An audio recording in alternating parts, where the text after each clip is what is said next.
যেতিয়া অধিকাৰৰ কথা আহে তেতিয়াই আমাৰ মানুহখিনি ডিপ্ৰাইভ কৰা হৈছে। আজি দেখি আপোনালোকে চাওক, আমাৰ ব্ৰহ্মপুত্ৰ উপত্যকাত আমাৰ প্ৰতিনিধি নাই বিধানসভাৰ মজিয়াত, আৰু যিকোনো তেওঁলোকৰ দলত আছে তেওঁলোকে আপোনাৰ জাষ্ট লাইক লেমেন তেওঁলোকে নিজৰ কিন্তু কথা ক'ব পৰা নাই।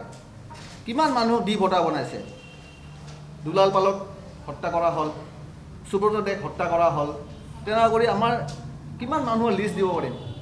গতিকে আমি বিচাৰিছোঁ যে এই ডি ভোটাৰটো চিৰজীৱনৰ কাৰণে অন্ত হওক। ইতিমধ্যে আমাৰ মানুহে যথেষ্ট নিজৰ নাগৰিকত্ব প্ৰমাণ দাঙি ধৰিলে, NRC হ'ল, গতিকে আৰু কিমান দিব। এতিয়া দেখিছোঁ SIR নামত মানুহখিনিক অত্যাচাৰ কৰা হৈছে। ভাষালৈ কথা নহয়, ধৰ্মলৈ কথা নহয়, মানুহ আমি সকলোৱে নাগৰিক। আমি দেখিছোঁ যে নাগৰিকৰ নামত মানুহখিনিক ভোটাধিকাৰ কৰ্তন কৰি থকা এটা ষড়যন্ত্ৰ কৰি থকা হৈছে। আমাৰ অসমত পাৰ্শ্বৱৰ্তী পশ্চিমবংগ বা যিকেইখন ৰাজ্যত নিৰ্বাচন আহিব লগা আছে, নিৰ্বাচন হ'বলগীয়া অনুষ্ঠান অনুষ্ঠিত হ'বলগীয়া আছে, সকলো ৰাজ্যবিলাকত আপোনাৰ এই চৰকাৰে, কেন্দ্ৰীয় চৰকাৰৰ ষড়যন্ত্ৰ, য'ত ৰাজ্য চৰকাৰ চামিল আছে, তেওঁলোক ষড়যন্ত্ৰমূলকভাৱে মানুহৰ নাম কাটিবলৈ ওলাইছে, যিটো আমি তীব্ৰ ভাষাৰে ধিক্কাৰ আৰু গৰিহা জনাইছোঁ। এইটো গণতন্ত্ৰক ডিঙি চেপি হত্যা কৰাৰ বাহিৰে আৰু একো নহয়। কিয়নো যোৱাকালি পশ্চিমবংগৰ মুখ্যমন্ত্ৰী নিজৰ সৎ সাহস দেখুৱাই পেলাই সুপ্ৰিম কোৰ্টত, মহামান্য উচ্চ ন্যায়ালয়ত তেওঁলোকক দেখুৱাই দিছে যে চৰকাৰে কি ধৰণৰ গণতন্ত্ৰক হত্যা কৰিবলৈ বিচাৰিছে। গতিকে আমি ক'ব বিচাৰিছোঁ যে আপোনালোক যিহেতু সাংবাদিক বন্ধুক, আপোনাৰ সংবাদ মাধ্যম গণতন্ত্ৰৰ চতুৰ্থ স্তম্ভ, আমি সকলোকে কৰযোৰ কৰি অনুৰোধ কৰিছোঁ যে আমাৰ যি ধৰণৰ আমাৰ সাংবিধানিক অধিকাৰ হৰণ কৰি থকা হৈছে, আমাৰ মানুহখিনিক অত্যাচাৰ কৰি থকা হৈছে। মোদী চাহাবে কৈছিলে ডিটেনশ্যন কেম্প ভাঙি দিম বুলি। সেই মোদী চাহাবৰ আমলতে এছিয়াৰ চবতকৈ ডাঙৰ ডিটেনশ্যন কেম্প গোৱালপাৰা মাটিয়াত বনালে। তেওঁলোকে এটা লেট্ৰিন বনালেও ধাৰে লগৰে বজাই পেলাই তেওঁলোকে এইটো আপোনাৰ অপেনিং কৰে। কিন্তু ইমান ডাঙৰ মাটিয়া গোৱালপাৰা কেম্পত যিটো হ'ল ডিটেনশ্যন কেম্পটো, তেওঁলোকে কিন্তু সৎ সাহস নহ'ল। যদি হিমন্ত বিশ্ব শৰ্মাৰ সৎ সাহস আছে তেতিয়া ঢলে আগতে তাতে এইটো অপেনিং কিয় নকৰিলে। গতিকে আমাৰ সন্মানীয় আমাৰ যি সভাপতি মহোদয়ে ক'লে, আপোনালোকৰ বিস্তাৰিত ক'লে, গতিকে আপোনালোক সকলোৱে জানে যে আমাক কি ধৰণে ইয়াতে প্ৰতাৰণা কৰি থকা হৈছে। গতিকে আমি বিচাৰিছোঁ যে নিৰ্বাচনৰ প্ৰাক মুহূৰ্তত সকলো ৰাজনৈতিক দললৈ আমি অনুৰোধ জনাইছোঁ যে ডিপ্ৰাইভ হোৱা কমিউনিটি, বিশেষকৈ আমাৰ মিচিং ভাইসকলো আজি ওলাই আহিছে, তেনেকুৱা আদিবাসী ভাইসকলো ওলাইছে, কিন্তু আজি বিশেষ কাৰণত তেওঁলোক আহিব নোৱাৰিলে। তেনেকুৱা আমি বিভিন্ন জাতি জনগোষ্ঠী, যিসকল জাতি জনগোষ্ঠীক আজি ডিপ্ৰাইভ কৰি থকা হৈছে, তেওঁলোকে আমাৰ লগত লগ লাগিছে বা আমাৰ লগত যোগাযোগত আছে। আমি এইটো সঁচা কথা, যদি এতিয়া গুৰুত্ব নিদিয়ে সন্মানীয় মুখ্যমন্ত্ৰী মহোদয়ে, অহা দিনত ইয়াৰ কিন্তু প্ৰতিফল তেওঁলোকে পাব লাগিব, চিধা কথা।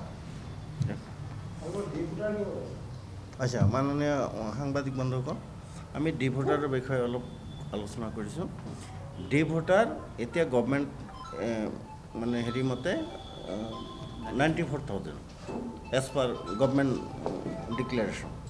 কিন্তু একচুৱেলি ডি ভোটাৰৰ সংখ্যা বহুত বেছি, কাৰণ আগতে যিবিলাক IMDTৰ পিছত বহুত মানুহৰ নামত ডি ভোটাৰ হৈ আছে, সেইবিলাক কি কৰিছে, ফৰেনিয়াৰ ডিক্লেয়াৰ কৰিছে। 2010 চনত সেইবিলাক ফৰেনিয়াৰ ডিক্লেয়াৰ কৰি তেওঁলোকক ডি ভোটাৰ উঠাইছে। অৰ্থাৎ সেইবিলাক কেছ ট্ৰাইব্যুনেলত চলি আছে, বিভিন্ন ট্ৰাইব্যুনেলত, অসমৰ প্ৰায় 100মান ট্ৰাইব্যুনেলত চলি আছে।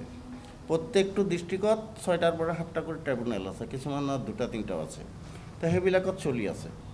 চলি থকা অৱস্থাত কিছুমানক তেওঁলোকে ডিক্লেয়াৰ কৰিছে ফৰেনিয়াৰ, কিছুমান নাগৰিক হিচাপে ট্ৰাইব্যুনেলে ঘোষণা কৰিছে। আৰু ফৰেনিয়াৰ ডিক্লেয়াৰ হোৱাবিলাক কিছু অলপ হয়তো প্ৰমাণ কৰিব পৰা নাই, কৈছে যে এইটো কাগজ ইয়াতে কিয় ল'ৰ প্ৰচিডিঅ'ৰ মতে হোৱা নাই, সেইকাৰণে হোৱা নাই, সেইকাৰণে এইবিলাক ট্ৰাইব্যুনেল হাইকোৰ্টত পেণ্ডিং আছে।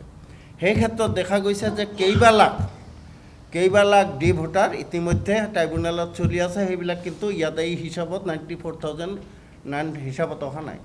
গতিকে কেইবা লাখ কেছেছ বিভিন্ন ঠাইত পেণ্ডিং আৰু কিছুমান হাইকোৰ্টত আছে, আৰু 94,000 এতিয়াও পেণ্ডিং আছে, মানে অল কমিউনিটি মিলাই। আচ্ছা, এতিয়া ঘটনা হৈছে যে হিন্দু বেংগলীসকল, অৰ্থাৎ যিসকল ইতিমধ্যে নাগৰিকত্ব আইন 2019 যিটো কৰিলে আপোনালোকে জানে, এইটো লৈ অসমত কিমান গণ্ডগোল গ'ল, মানুহ মৰিল, কিমান মানুহৰ মাজত এটা ভুল বুজাবুজি হ'ল। এই আইনটো তেওঁলোকে আনিলে যে হিন্দুক নাগৰিকত্ব দিব। হিন্দুৰ নাগৰিকত্ব দিয়াৰ নামত কি কৰিলে, এই আইনটো এষ্টাব্লিছ কৰিলে। কিন্তু ইয়াত যেতিয়া প্ৰভিজনটো কেতিয়া বনালে, 2019 আইনটো বনালে আৰু প্ৰভিজন আনিলে 2024। অৰ্থাৎ ইহঁতে কাৰ্যকৰী কৰোঁতে কেইবা বছৰ লগালে। 24 যেতিয়া কাৰ্যকৰী লগালে 5 বছৰ পিছত কৰিলে। কাৰ্যকৰী কৰাৰ পিছত দেখিলোঁ ইয়াত কোনো বেংগলী হিন্দীয়ে ইয়াত এপ্লাই নকৰে, আৰু ইয়াতে কোনো বেংগলী হিন্দীয়ে ইয়াক একচেপ্টে কৰি লোৱা নাই। কাৰণ এই 2000 ইয়াত অসমৰ মানুহ যিসকল হিন্দু বেংগলী আছে তেওঁলোক সকলোৱে 2000 অসম চুক্তিৰ আগতে অহা কাৰণে তেওঁলোকে এইবাৰ যিটো NRC হৈছে, NRCত সকলোৱে এপ্লাই কৰিছে। এপ্লাই কৰাৰ পিছত তেওঁলোকৰ কিছুমানৰ নাম উঠিছে, কিছুমানৰ উঠা নাই। কিছুমানৰ নাম কেনেকৈ বাদ গৈছে, 19 লাখ কেনেকৈ হ'ল আপোনালোকে সেইটো শুনক। এজন মানুহৰ কাগজ আছে, সম্পূৰ্ণ ডকুমেণ্টছ আছে, তেওঁক কৰিলে 5টা কাটি দিছে। আৰু নাগৰিকত্ব আইন 2003-ৰ এটা প্ৰভিজন আছে যে যিসকল শিশু অৰ্থাৎ তাৰ পিছত জন্ম হৈছে তেওঁলোকৰ ইয়াতে নাম অহা নাই। তেনেকৈ 19 লাখ হৈছে, আৰু সেইবিলাক এতিয়াও এনেকৈ পেণ্ডিং হৈ আছে, আৰু সেইবিলাক আধা আহিছে আধা অহা নাই। তো সেইটো বেলেগ চেপ্টাৰ গ'ল। কিন্তু নাগৰিকত্ব আইনত যিহেতু হিন্দু, তাতে কৈছে যে হিন্দু, খ্ৰীষ্টান, বৌদ্ধ, জৈন 6টা কমিউনিটি যিসকল আহিছে তেওঁলোকক নাগৰিকত্ব দিয়া হ'ব। কিন্তু তাতে কৈছে কি, তেওঁলোকে বেংগলীখিনিয়ে কি কৰিব লাগিব, তেওঁ বাংলাদেশৰ পৰা আহিছে, তেওঁ হিন্দু হ'ব লাগিব, এনেকুৱা 3-4টা প্ৰভিজন দিছে। প্ৰভিজন দিয়াৰ পিছত তেওঁলোকে বাংলাদেশৰ পৰা অহাই নাই। 71-ৰ আগত আহিছে, তেতিয়া বাংলাদেশ হোৱাই নাই।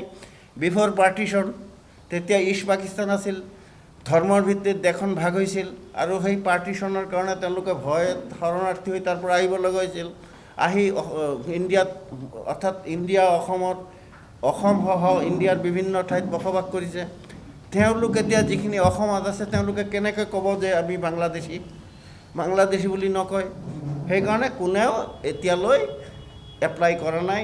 কেইবাবাৰ হিমন্ত বিশ্ব শৰ্মা মহোদয়ে বঙালীসকলক থ্ৰেটেনিঙো দিছে যে আপোনালোকে কাট এপ্লাই কৰক, কিন্তু কোনো বেংগলী হিন্দুৱে কাট এপ্লাই কৰা নাই। কাৰণ কাটো বেংগলী হিন্দুৱে ইয়াৰ পৰা ৰিজেক্ট কৰিছে, তেওঁলোকে গ্ৰহণ কৰা নাই। এতিয়া যদি তেওঁলোকে নাগৰিকত্ব দিব খুজিছে তেতিয়াহ'লে নিদিলে কিয়? এইটো এটা ভেকু ভাওনা, সেইকাৰণে কৰা নাই। আৰু এই ভেকু ভাওনা লৈ হিন্দু বেংগলী আৰু অসমীয়া মানে ভূমিপুত্ৰসকলৰ মাজত এটা ভাতৃত্বভাৱ গঢ়ি উঠিছিল।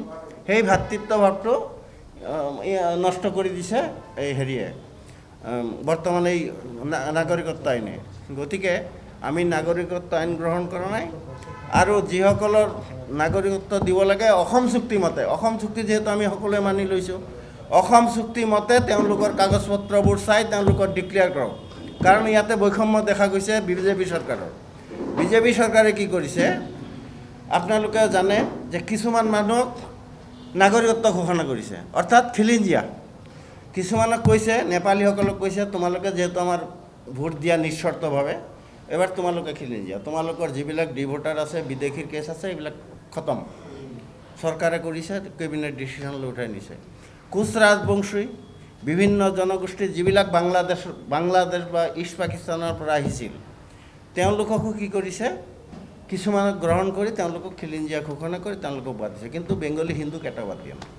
সেইবিলাক কেছ পেণ্ডিং আছে, এতিয়াও চলি আছে। আৰু এইটোত যেতিয়া কৰা নাই তেতিয়া কি কৰিছে, ইমিগ্ৰেণ্ট এক্সপালশ্যন ফ্ৰম আছাম এক্ট 1950 ইয়াতে কাৰ্যকৰী কৰিছে। আৰু এই আইনৰ প্ৰভিজন তাতে অসুবিধা।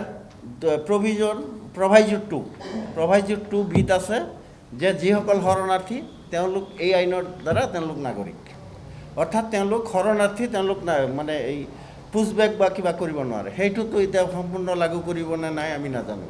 গতিকে এই ক্ষেত্ৰত আমাৰ ডি ভোটাৰৰ ক্ষেত্ৰত বহুত সমস্যা আছে। ডি ভোটাৰটো এটা সমস্যা যে তেওঁলোকে যিহেতু ডি ভোটাৰ আধা উঠাই দিছে, নেপালীসকলৰ উঠাই দিছে, হাজংসকলৰ উঠাই দিছে, তেওঁলোকো ডি ভোটাৰ। এতিয়াও 2010 চনত তেওঁলোকক ফৰেনিয়াৰ ঘোষণা কৰা হৈছিল, আৰু সেইবিলাক আপোনালোকে বিভিন্ন পেপাৰত দেখিছিল যে একদম পেপাৰত 2-3টা পৃষ্ঠাত খালি অমুক ডিক্লেয়াৰ ফৰেনিয়াৰ। কিন্তু সেইবিলাক আজি দেখি হৈ গ'ল, কিছুমান ৰৈ গ'ল। এইটো চৰকাৰৰ মানে ইচ্ছাকৃত কৰে, যেতিয়া যি মন যায় যাক ভাল লাগে তাক ৰাখে, তাক হেৰি কৰে। গতিকে আমি কৈছোঁ যে এইবিলাক সমাধান কৰক। আমি কাৰ আণ্ডাৰত বিচৰা নাই, আমি ইমিগ্ৰেণ্ট এক্সপালশ্যনৰ আণ্ডাৰত বিচৰা নাই। আমি বিচাৰিছোঁ যে অসম চুক্তিৰ আণ্ডাৰত তেওঁলোকক ক্লিয়াৰ কৰা হওক, ডি ভোটাৰ উঠাই দিয়া হওক, যদি কাগজ আছে উঠাই দিয়া হওক, আৰু যদি কাগজ নাই ডিপৰ্ট কৰা হওক, আমি তাতে বাধা নিদিওঁ। ইলিগেল মানুহ কিয় ৰাখিব লাগে? তো আমি এইবিলাক কাচা নামানো, আৰু এইবিলাক যিবিলাক ইমিগ্ৰেণ্ট এক্সপালশ্যন এক্টত কৰিছে এইটোতো প্ৰভিজনত এইটোৰ কোনো উল্লেখ কৰা নাই। গতিকে আমি এইটোত বিশ্বাস কৰিব পৰা নাই, কাৰণ তেওঁলোকৰ এতিয়া বঙালী হিন্দুৰ ওপৰত ডি ভোটাৰৰ ন'টিছ চলি আছে। এই আজি প্ৰায় 15 দিন আগতে আপোনালোকে বড়োলেণ্ডৰ ডিমাকুছিত অন্তত 200 মানুহৰ ওপৰত ডি ভোটাৰ ন'টিছ আহিছে। সেইটো আকৌ কি কৰিছে, ৰাতিয়েই যেতিয়া গম পালে যে এইবাৰ বেংগলীয়ে ভোট নিদিব, তেতিয়া কি কৰিছে, DC আহি কৈছে নাই এইটো আমাৰ ভুল হৈ গৈছিল, এইটো আগতে পেণ্ডিং আছিল, সেইকাৰণে আমি পঠাই দিলোঁ। DCয়ে মানে জনালে যে এইটো পঠাই দিছিল, এইটো আমি উঠাই ল'লোঁ। উঠাই নহয়, এতিয়া বন্ধ থাকিব। তো বন্ধ থকা মানে তোমালোকে যেতিয়া আকৌ আমাৰ ইচ্ছা হ'ব তেতিয়া ধৰিম। এইকাৰণে ডি ভোটাৰ সমস্যাটো চৰকাৰে জীয়াই ৰাখিছে, এইটো আমি সমাধান বিচাৰিছোঁ।